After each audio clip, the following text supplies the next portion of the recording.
Everyone, hello everyone.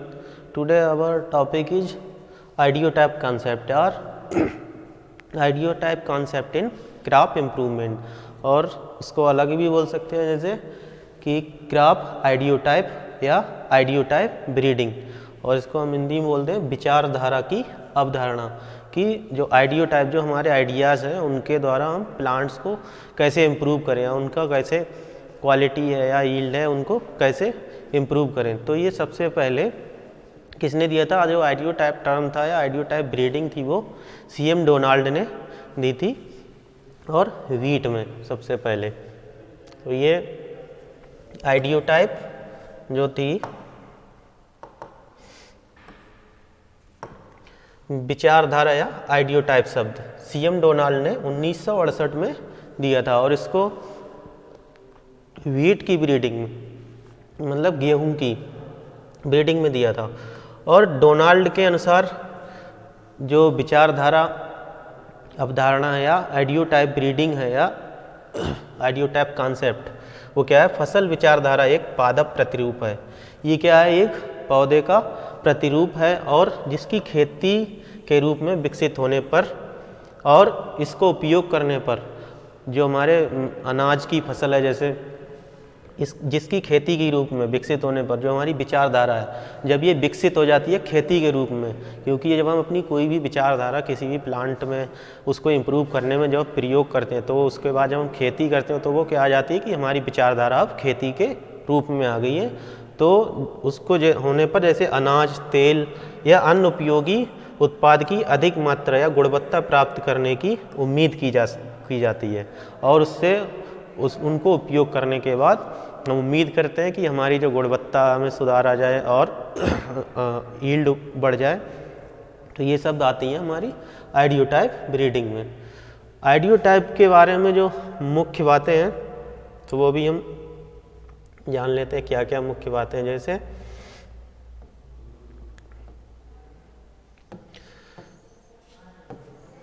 फसल विचारधारा एक विशिष्ट वातावरण के लिए मॉडल, और जो फसल विचारधारा है या क्रॉप आइडियोटाइप है ये किसी विशिष्ट वातावरण के लिए मॉडल प्लांट या आदर्श पौधे के प्रकार को संदर्भित करता है। मॉडल प्लांट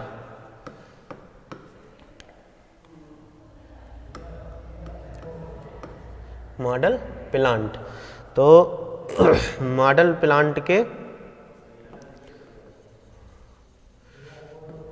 प्लांट या आदर्श पौधे के प्रकार को संदर्भित करता है जो आइडियोटाइप ब्रीडिंग होती है। और डोनाल्ड ने गेहूं के एक विचारधारा को परिभाषित करने के लिए केवल रूपात्मक लक्षणों को शामिल किया था, और जो डोनाल्ड थे उन्होंने शुरुआत में गेहूं में जो आइडियोटाइप ब्रीडिंग दी थी उसमें केवल रूपात्मक लक्षणों को ही शामिल किया था, और उसके बाद में फसल विचारधारा की अवधारणा को व्यापक बनाने के लिए, मतलब इसे और भी अच्छा बनाने के लिए, ग्राफ आइडियोटाइप या आइडियोटाइप ब्रीडिंग को और भी अच्छा बनाने के लिए इसमें और भी लक्षण शामिल कर लिए गए, जैसे शारीरिक लक्षण और जैव रासायनिक लक्षण। तो इनको फिर बाद में और भी लक्षण इनको शामिल, जैसे शारीरिक लक्षण हो गए और जैव रासायनिक लक्षण हो गए। और पहले उन्होंने सिर्फ क्या किया था, जो रूपात्मक लक्षण थे उनको ही शामिल किया था, लेकिन उसको और भी ज़्यादा अच्छा बनाने के लिए ये और भी लक्षण उसमें जोड़ दिए गए। फिर पुराने पौधों की तुलना में आदर्श पौधों को अधिक उपज देने की उम्मीद की जाती है। और जो आइडियोटाइप की जो मुख्य बात है उसमें एक ये है कि जो पुराने पौधे हैं और जो उसके बाद जो आइडियोटाइप ब्रीडिंग हम करते हैं उसके बाद जो नए पौधे होते हैं, जो मॉडर्न पौधे होते हैं, उनसे उम्मीद की जाती है कि वो अच्छी उपज दें।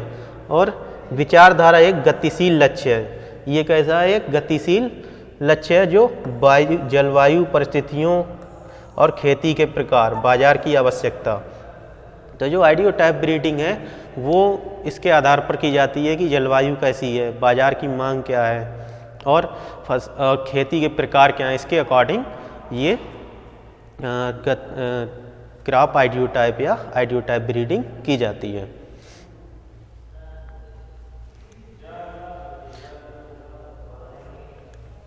फिर आता है आइडियोटाइप ब्रीडिंग, आइडियोटाइप ब्रीडिंग और plant type breeding can be defined as a method of crop improvement which is used to enhance the genetic yield potential through genetic manipulation of individual character। तो ideotype प्रजनन क्या है? पौधे के प्रजनन को फसल की सुधार की एक विधि के रूप में परिभाषित किया जा सकता है। ये क्या है? एक पौधे को सुधारने की विधि है और जिसका उपयोग व्यक्तिगत पौधे के लक्षण या चरित्र, आनुवांशिक हेरफेर के माध्यम से और आनुवांशिक उपज क्षमता को बढ़ाने के लिए किया जाता है। इसमें हम क्या करते हैं? इसमें आनुवांशिकी जो भी होते हैं हमारे जेनेटिक मैनिपुलेशन करते हैं, यानी कि हेरफेर करते हैं और इससे हम क्या करते हैं? पौधे की उपज जो है बढ़ाते हैं। किसके द्वारा? आइडियोटाइप द्वारा। फिर आइडियोटाइप का चयन हम आइडियोटाइप ब्रीडिंग का चयन हम क्यों करते हैं? क्योंकि आइडियोटाइप ब्रीडिंग क्या है? इसमें जो भी हम चाहें उसी के आधार पर हम लक्षणों पर, इसमें क्या है? चयन व्यक्तिगत पौधे के लक्षणों पर, मतलब किसी व्यक्तिगत पौधे पर के लक्षणों पर ही ध्यान केंद्रित किया जा सकता है। आइडियोटाइप ब्रीडिंग द्वारा हम किसी एक व्यक्तिगत पौधे के लक्षणों पर ध्यान केंद्रित कर सकते हैं। और आइडियोटाइप प्रजनन में विभिन्न रूपात्मक, शारीरिक और जैव रासायनिक पौधों के चरित्र को शामिल किया जाता है, मतलब लक्षणों को इसके शामिल किया जाता है। जो लक्षण होते हैं इसके, उनको शामिल किया जाता है। वो कौन कौन से होते हैं? जैसे पौधे के प्रजनन में विभिन्न रूपात्मक लक्षण हो गए, फिर शारीरिक लक्षण हो गए, फिर जैव रासायनिक हो गए। तो जैसे रूपात्मक जो बाह्य संरचना हो गई, शारीरिक हो गई, और जैव रासायनिक जैसे उसके प्रोटीन कंटेंट है, फिर और जो भी होते हैं कई सारी जो रासायनिक होते हैं उन पे हम ध्यान देते हैं। फिर प्रत्येक गुण का मूल्य अग्रिम में परिभाषित किया जा सकता है। जो भी प्रत्येक गुण होते हैं इसके, उसको हम अग्रिम मतलब आगे हम परिभाषित कर सकते हैं। किसके द्वारा? आइडियोटाइप ब्रीडिंग के द्वारा। और विकसित की जाने वाली नई किस्म का फिनोटाइप अग्रिम में निर्दिष्ट किया जा सकता है। और जो विकसित की गई, जो नई जीनोटाइप विकसित की गई, नई वैरायटी विकसित की गई, फिनोटाइप मतलब बाह्य संरचना जो होती है पौधे की, हम उसको क्या कर सकते हैं? अग्रिम निर्दिष्ट कर सकते हैं इसको। फिर आता है, फिर जो सीएम डोनाल्ड थे, उन्होंने जो फर्स्ट क्या थी, उन्होंने जो आइडियोटाइप कॉन्सेप्ट दिया था अपना ब्रीडिंग का, वो सबसे पहली बार दिया था व्हीट में, मतलब गेहूं में। तो वो कब दिया था? 1968 में। और उन्होंने कौन कौन से कैरेक्टर्स लिए थे व्हीट में? कि उसका जो व्हीट का पौधा जो होना चाहिए वो कैसा होना चाहिए? Dwarf stator. उसका जो कद है वो बौना होना चाहिए और शॉर्ट एंड स्ट्रॉन्ग, छोटा होना चाहिए और कैसा होना चाहिए? स्ट्रॉन्ग मतलब मजबूत होना चाहिए, जिससे कि लॉजिंग रेजिस्टेंट, मतलब कि पौधे क्या है, वायु या बरसात होती है या हवा ज़्यादा तेज चलने लगती है, जिससे कि अगर पौधे बौने होंगे और स्ट्रांग होंगे तो वो गिरेंगे नहीं, जिससे कि उपज पर कोई प्रभाव नहीं पड़ेगा। आइंस प्रेजेंट, आइंस आपने देखी जो तूड़ होते हैं उनको हम क्या बोलते हैं? आइंस। आइंस क्या होने चाहिए? प्रेजेंट होने चाहिए हमारे स्पाइक में। फिर लार्ज ईयर एंड इरेक्ट, और जो ईयर होती है, जो गेहूं की बाली होती है, वो कैसी होनी चाहिए? बड़ी होनी चाहिए। जब बड़ी होगी तो उसमें क्या होंगे? मोर नंबर ऑफ ग्रेन्स प्रेजेंट होंगे, मतलब अधिक से अधिक, मतलब गेहूं के दाने ज़्यादा होंगे, जभी तो उपज ज़्यादा होगी। और फिर few small and erect leaves, फिर a short and strong stem, और इसका जो स्टेम है वो शॉर्ट, छोटा और मजबूत होना चाहिए। और high proportion of seminal root, मतलब जड़ों का उच्च अनुपात होना चाहिए। जो सेमिनल रूट्स होती हैं वो ज़्यादा होनी चाहिए। जब ज़्यादा रूट्स होंगी तो क्या होगा? वो न्यूट्रिएंट्स हैं जो अपटेक करेंगे, मतलब अच्छे से न्यूट्रिएंट्स है, वाटर है, वो ले लेंगे और पौधे का विकास अच्छा होगा और उससे क्या होगा? उपज अच्छी होगी। फिर आता है main feature of wheat ideotype. तो इसके फीचर क्या हैं? जो व्हीट में आइडियोटाइप दिया था सीएम डोनाल्ड ने, उसके फीचर्स हम बताने जा रहे हैं यहाँ पे। जैसे शॉर्ट स्ट्रॉन्ग स्टेम, जैसे it reduce the risk of lodging and would also reduce the amount of photosynthesis invested in stem production. तो जो शॉर्ट स्ट्रॉन्ग स्टेम की बात चल रही थी, तो वो क्या करता है, रिड्यूस मतलब कम करता है लॉजिंग, जो फसल हमारी गिर जाती है, बारिश हुई, तेज हवा चल गई और फसल गिर जाती है, तो शॉर्ट और स्ट्रॉन्ग स्टेम होगा तो फसल नहीं गिरेगी। Erect leave, such leave provide better arrangement for proper light distribution resulting in high photosynthesis और CO2 फिक्सेशन।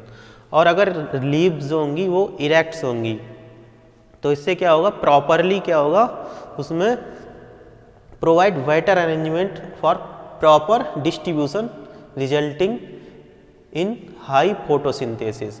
तो क्या होगा, जो लाइट जो डिस्ट्रीब्यूशन, जो लाइट का डिस्ट्रीब्यूशन होगा जो प्रॉपर होगा, तो उसमें फोटोसिंथेसिस भी अच्छा होगा, और फोटोसिंथेसिस द्वारा ही हमारे पौधे क्या करते हैं, भोजन बनाते हैं। Few small leaves are the important site of photosynthesis. Leaves सबसे ज़्यादा इम्पॉर्टेंट साइट है किसके लिए, फोटोसिंथेसिस के लिए, रेस्पायरेशन के लिए और ट्रांसपीरेशन के लिए। Few and small leaves reduce water losses due to transpiration.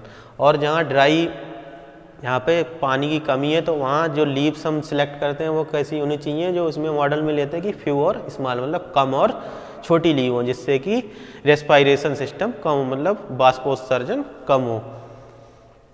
फिर आता है larger year, it will produce more grains per year.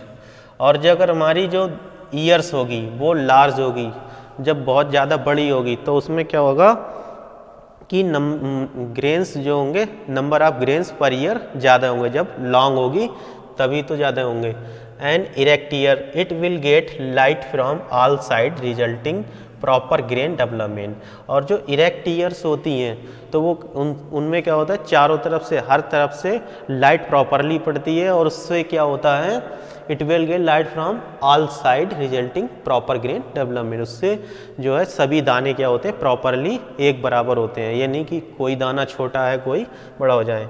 फिर प्रेजेंस ऑफ आइंस, जो हमने बताया था, तूड़ जो होते हैं वो उन जो इस पे होते हैं, ये प्रेजेंट होने चाहिए। आइंस कंट्रीब्यूट टूवर्ड्स फोटोसिंथेसिस, और ये आइंस जो होते हैं वो मतलब ये कंट्रीब्यूट करते हैं किसमें, फोटोसिंथेसिस में।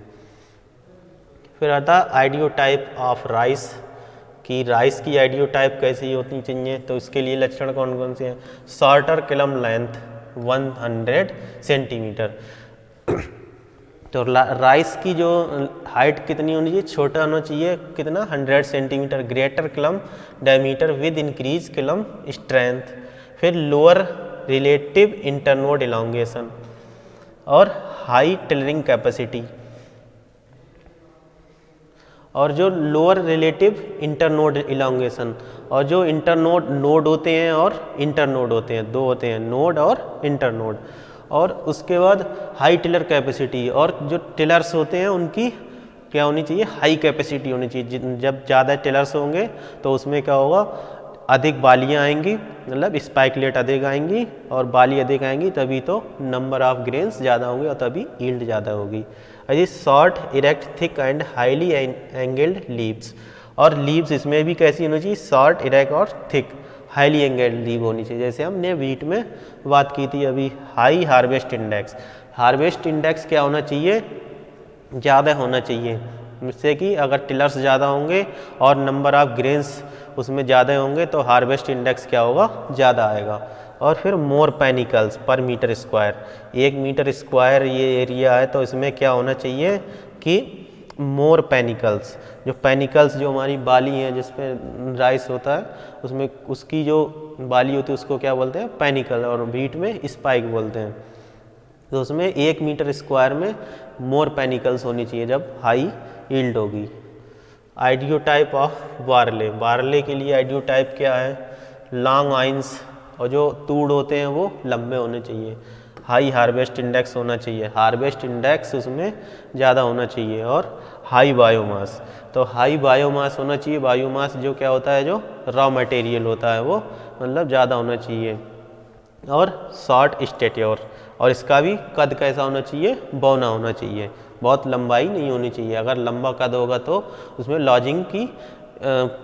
लॉजिंग की प्रॉब्लम आएगी, वो गिर जाएगा अगर, इसीलिए इसको भी शॉर्ट होना चाहिए। Ideotype of cotton short stature, इसकी भी लंबाई 90 से 120 सेंटीमीटर होनी चाहिए और शॉर्ट ड्यूरेशन की फसल होनी चाहिए, 150 से 165 रेज, और responsive to high fertiliser dose, और वे रिस्पॉन्सिव होनी चाहिए किसके लिए, हाई फर्टिलाइजर डोजेस के लिए, और high degree of resistant to insect pest and disease, और उसमें जो डिजीज़ के लिए, इंसेक्ट के लिए और पेस्ट के लिए रेसिस्टेंट होने चाहिए, वो क्या होने चाहिए, हाई डिग्री, मतलब इसकी जो पावर है, इसकी जो रेसिस्टेंट की क्षमता है वो ज़्यादा होनी चाहिए इसमें कॉटन में। फिर आता है practical achievements of ideotype. तो ideotype breeding has significant contributed to enhance yield cereals wheat और राइस। इसमें जो है आइडियो टाइप द्वारा व्हीट और राइस में हमारी यील्ड बढ़ी है, किसके द्वारा, आइडियो टाइप ब्रीडिंग के द्वारा। एंड मिलेट्स, जैसे मिलेट्स में सोरगम और बाजरा हो गया, मिलेट्स में जैसे सोरगम और बाजरा में भी यील्ड बढ़ी है। And through the use of dwarfing gene resulting in green revolution, और वो कब किया, वो किसके द्वारा संभव हुआ, जब हमने यूज किए dwarfing gene through the green revolution. Green revolution जब आई, जब सबसे ज़्यादा यील्ड बढ़ी थी क्रॉप्स की, वो किसके द्वारा बढ़ी थी, जब हमने यूज किए थे, जो हमारे ब्रीडर्स थे, जो भी हमारे साइंटिस्ट थे, उन्होंने यूज किया था जो ड्वार्फ बोने जीन यूज किए थे। तो उसमें जैसे नॉरिन 10 इन वीट, तो जो नॉरिन 10 था ये क्या था, ड्वार्फ जीन ऑफ वीट। इससे क्या हुआ, जो हमारी शुरुआती वैरायटी थी वो क्या थी, उनकी लंबाई बहुत ही ज़्यादा ही टाल वैरायटी थी, उनमें लॉजिंग रेसिस्टेंट की प्रॉब्लम रहती थी, जैसे वजन हुआ और बारिश हो गई वो गिर गई। लेकिन जब हमने यूज किया ये वीट का जो नॉरिन 10 जीन है, नॉरिन 10 जीन जब यूज किया तो इससे क्या हुआ, हाइट कम गई और प्रोडक्शन बढ़ गया। जहाँ पे वो जैसे हाइट लंबी थी प्रोडक्शन कम था, लेकिन जब हाइट छोटी हुई तो प्रोडक्शन क्या हुआ, इम्प्रूव हो गया, और इधर प्रोडक्शन क्या था, कम था, और इधर प्रोडक्शन इम्प्रूव हुआ। इसमें क्या था, ये जो बाकी जो न्यूट्रिएंट्स थे वो किस में प्रयोग हो रहे थे, बायोमास प्रोडक्शन में, और यहाँ पे बायोमास प्रोडक्शन हुआ कम, लेकिन जो पैनिकल थी वो लंबी हुई और उसमें नंबर ऑफ ग्रेन्स ज़्यादा हुए, और उसमें लॉजिंग रेसिस्टेंट, मतलब ये फसल जो थी बौनी प्रजाति जो थी वो गिरी नहीं, इसीलिए ये इसमें फ़ायदेमंद साबित हुई। और इसमें जब जीन कौन सा यूज हुआ, नॉरिन 10, उसके बाद डीजीवोजिन इन राइस। फिर राइस में डीजीवोजिन जब यूज हुआ, वो कैसा, ड्वार्फ जीन है ये राइस का, और इसे भी जब यूज किया तो उसमें लॉजिंग रेसिस्टेंट की जो इसमें क्या हुआ, जो लॉजिंग की जो प्रॉब्लम थी वो सॉल्व हो गई और उससे यील्ड इम्प्रूव हो गई। And semi dwarf varieties of wheat and rice are highly responsive to water use and nitrogen application and wide adaptation. जो भी सेमी ड्वार्फ वेराइटी है व्हीट की और राइस की, वो कैसी हैं, हाईली एडेप्टेबल हैं, वो किसी भी इन्वायरमेंट में अब इजीली ग्रो कर सकते हैं। और उसकी सेमी ड्वार्फ वैरायटी राइस की जैसे IR8, IR20, TN1, और semi dwarf variety of wheat Kalyan Sona है, सोनालिका, ये एकदम स्टार्टिंग स्टेज की वैरायटी हैं जो सेमी ड्वार्फ वैरायटी हैं। फिर आता है merits of ideotype breeding. तो आइडियो टाइप ब्रीडिंग द्वारा हम क्या कर सकते हैं, विभिन्न प्रकार के शारीरिक फसल लक्षणों के हेरफेर के माध्यम से उपज बढ़ाने की एक प्रभावी विधि है। और ये आइडियो टाइप ब्रीडिंग द्वारा हम क्या कर सकते हैं, उपज बढ़ा सकते हैं, और उसमें जो पौधे के शारीरिक लक्षण होते हैं उनमें हेरफेर करके हम उपज बढ़ा सकते हैं। और इस तरीके से विभिन्न रूपात्मक और शारीरिक लक्षणों के मूल्यों को निर्दिष्ट किया जा सकता है। और आइडियो टाइप ब्रीडिंग में कई सारे ब्रांच के जो साइंटिस्ट हैं या जो भी हैं वो इन्वॉल्व रहते हैं। जैसे प्लांट ब्रीडिंग में जैसे हो गया फिजियोलॉजी वाला या बायोकेमिस्ट्री डिसिप्लिन का, एंटोमोलॉजी के या प्लांट पैथोलॉजी के विभिन्न विषय के विशेषज्ञ इसमें इन्वॉल्व रहते हैं। इससे क्या होता है, जो हमारा जो पौधा होता है वो एक मॉडल प्लांट तैयार होता है, क्योंकि ये सभी के कंट्रीब्यूशन से तैयार होता है, तो वो बहुत ही अच्छी उपज देता है। और उसमें क्या होता है, जो जैसे बायोकेमिस्ट्री वाला हो गया या जो विषय विशेषज्ञ हैं और एंटोमोलॉजी वाले हो गया, पैथोलॉजी वाले हो गए, वो भी अपना कंट्रीब्यूशन करते हैं इसको डेवलप करने में। तो उसमें हाईली रेसिस्टेंट होता है, जैसे डिजीज और इंसेक्ट के रेसिस्टेंट होती है, तो वो बहुत ही अच्छा पौधा तैयार होता है, मॉडल प्लांट तैयार होता है आइडियोटाइप द्वारा। फिर प्रजनन के समय में रोग, कीट और आवास प्रतिरोध, परिपक्वता, अवधि, तो ये सभी जो हैं लक्षण जो हैं वो वांछनीय जीन यानी कि डिज़ायरेबल जीन का संयोजन और समस्याओं का समाधान प्रदान करता है ये आइडियोटाइप ब्रीडिंग, क्योंकि इसमें कई डिसिप्लिन के विशेषज्ञ शामिल होते हैं। फिर यह विशिष्ट स्थिति या पर्यावरण के लिए खेती विकसित करने की एक कुशल विधि है, और ये किसी भी अलग इन्वायरमेंट के लिए या किसी भी विकसित खेती करने के लिए ये एक अच्छी विधि है। और इसके डीमेरिट्स क्या हैं,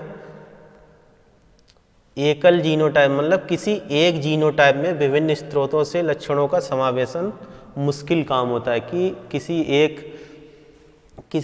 एक जीनोटाइप में विभिन्न स्रोतों के लक्षणों को समावेश करना, ये भी बहुत मुश्किल काम होता है। फिर आइडियोटाइप प्रजनन एक धीमी विधि है, इसमें समय बहुत लगता है, और ये एक महंगी विधि है प्रजनन की, और पारंपरिक प्रजनन का विकल्प नहीं है, और जो ये कन्वेंशनल ब्रीडिंग है उसका ये एक विकल्प नहीं है।